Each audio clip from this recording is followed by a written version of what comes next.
Lalapadan eh.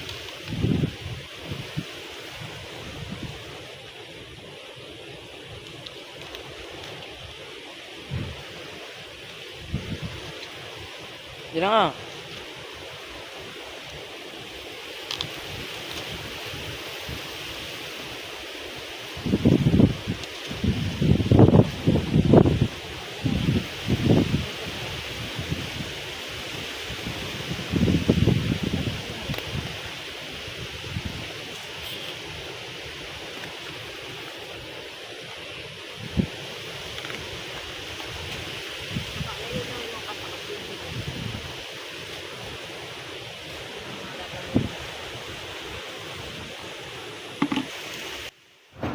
Magandang hapon po mga kaisla. Nandito po nga po pala ako sa Kaingin. Baka sabihin ninyo ay puro dagat na lang ako ng dagat. Ay nandito po muna ako ngayon sa Kaingin. Malakas pa din lang po ang panahon, pati dagat ay namumuti po ang alon. Talaga po malalaki ang alon. Adi hindi po ako makakatugpahan eh.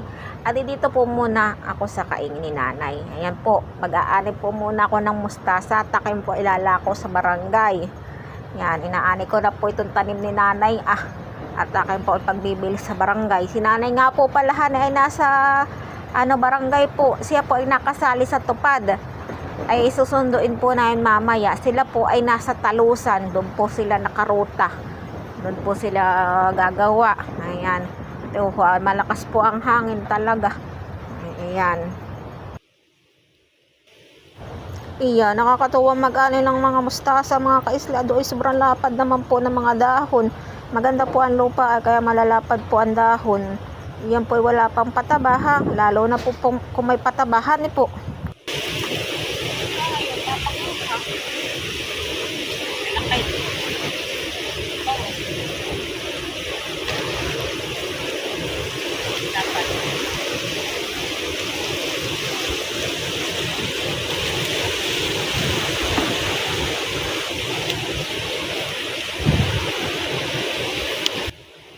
Mamaya po magluluto ako ng mustasa.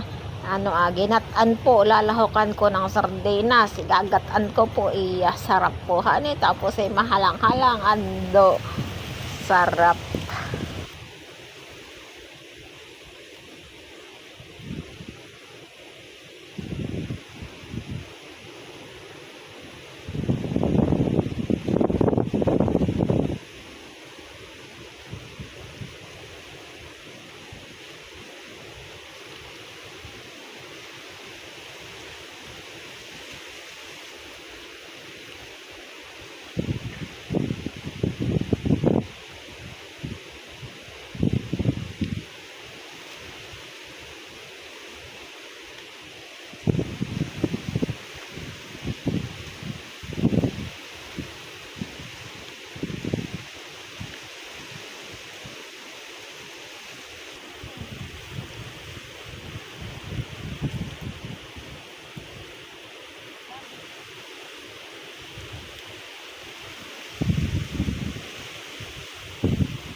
Oh.